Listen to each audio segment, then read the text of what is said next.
Okay, here we are with another modern matchup. This time we're playing blue-white-red Splinter Twin, which is a Splinter Twin combo deck that runs white as well. Gives you a few more options with removal, and also means you can have a better strategy of beating down. It adds Restoration Angel and so on, and Celestial Colonnade to the deck, which means you have a better alternative strategy if Splinter Twin doesn't end up winning you the match.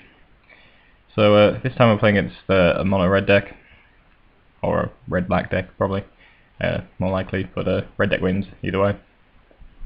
This is our opener, and this is a pretty good hand. But provided we can find another red source, we could just Deceiver Twin, and Spellskite's a nice way to protect that. Paths are also great as a removal spell, so this seems like a hand that we want to keep. Let's lead off with the Colonnade because we're on the play. Won't play Spark Elemental. Shits for 3. Not the worst, in all honesty. Spellskite's quite good here as well. Seems like it can retarget anything. At least one of his spells, probably. So here we've drawn our Scalding Tarn, so we're set up for a turn 4 win, depending on what he does. So I'm going to have to react to that. He decides to bolt me in the face, which I'm kind of happy to see. Probably means that he's going to play at least 2 spells this turn, and that means that he's not going to be able to kill this Deceiver. So we redirect that. He taps out for a Searing Spear, and now we're just going to fetch up Steam Vents, play Deceiver, and tap one of our lands, really doesn't matter, and play the Twin, which wins us the game. I think my opponent actually makes me play this out, so can we fast forward this? I don't know if this is going to work. There we go. We make 20 plus tokens and just attack in for the win. So that was game 1, managed to win on turn 4, which is very nice. So we'll go on to game 2. So this is our opener. We've got a Negate, that's coming out of Sideboard. We've got Remand, Pestermite, Wall of Omens. It's not an amazing hand.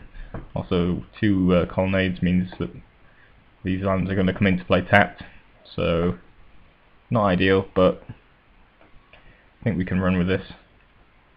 Knowingly Spark Elemental comes out before we can get our Wall of Omens down, but not much we can do about that. Don't play Marauders. It's going to take us down to 16. We're going to have to play the Steam Vents and taps if we want to play our Wall of Omens here, which we definitely do. Want to block that Skeleton Marauders. So going to take 2 there, but not a lot we can do about that. So opponent doesn't attack. Then Lava spikes us down to 11, bolts us down to 8. Definitely not in a great position here. Remand and Negate though we've got up, and probably good enough blocker to deal with a lot of the things that he's going to have to throw at us. But we are down to 7 here, which puts us in a dangerous range. And just plays a Goblin Guide, so fine with that. Draw a Wall of Omens, but I don't really want to play out the second one. I'd rather keep up my count. Opponent just plays Riftbolt and passes, so we're going to play out the Wall of Omens here, and might have to remand this Riftbolt. So he can't play it, but it seems like a decent play. But he does have 5 cards in hand, so it's not ideal. He Skull cracks us down to 4, and just going to pass again. Really want to find a Splinter Twin, seems though that can potentially put us in a position where we win. We reveal a Lightning Bolt off the top, which is not exactly what we want. Decent though. I'm going to remand his Searing Spear, since we can't replay that yet. And we'll play an Exarch, or actually a Pestermite. So we can try and sort of bring some sort of beat down, just in case. It's probably going to take a bit too long to win. And we're kind of relying on finding a Splinter Twin here. So negate the Riftbolt. One attacks us with Goblin Guide, I have no idea why. We block. Oh, he has a Searing Spear, that's right. Which we're going to dispel. Searing Blades, rather. Which we're going to dispel, but he has another one, which is going to put us down to 1. I'll play out my Exarch, not that it's going to make a lot of difference. Still no good draw. Can activate my Colonnade here and attack for 7, but I think we're just going to die here. And spends Riftbolt. We found an Izzet Charm, which isn't going to be enough. But we're going to use that to draw instead and find Splinter Twin. So we're going to go for it here on the Exarch.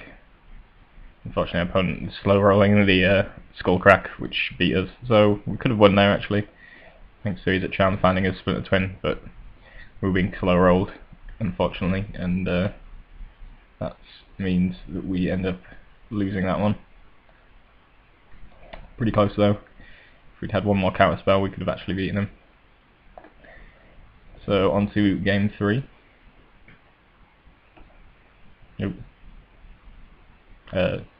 Missed a mulligan there, I think. Actually, can we get this back up? Just a second. That's the last game. There we go. See if we can catch the mulligan decision this time. No. Oh well, never mind. For whatever reason, we had to get rid of the opener hand. So this is our alternative. It's got the combo in it, so I think that's worth keeping. He leads off with Spark Elemental, which is fine. And we're just gonna crack our Tarn. I'm gonna play out Wall of Omens here. Gonna need another land if we want to actually combo off. And there one is, so it's a pretty good position to be in. Drop our Colonnade. Got 3 Deceivers in hand now, which is quite insane. So we've got the Dispel as well now, so if he does have removal for Deceiver, we might be able to counter it. So that's a pretty good position to be in. He Skull Cracks us again. Plays out a Goblin Guide for I don't know why, and reveals Splinter Twin, another Splinter Twin on top of our deck. So we could get at least as many as 2 opportunities to use our Deceiver Exarch plus Splinter Twin. He just spends a Riftbolt. So he just doesn't have an answer to Deceiver plus Splinter Twin, because he definitely knows it's coming now. And yeah, that's game. So yeah, obviously with Splinter Twin sometimes you just win on turn 4, which is pretty awesome. Obviously they do have the potential to just burn out your guys, but with Deceiver and Village Bellringer and the other cards you have in your deck, while mostly having 4 toughness, makes things pretty difficult for them. The sideboard could be more catered against Reddit wins. We could play a lot more life gain and such, but I think generally this matchup's okay. Perhaps a little difficult. We are running quite a lot of fetches and do need to find our colours. But Wall of Omens is very nice against burn decks.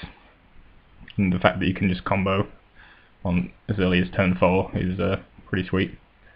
So yeah, I think overall it's a decent matchup.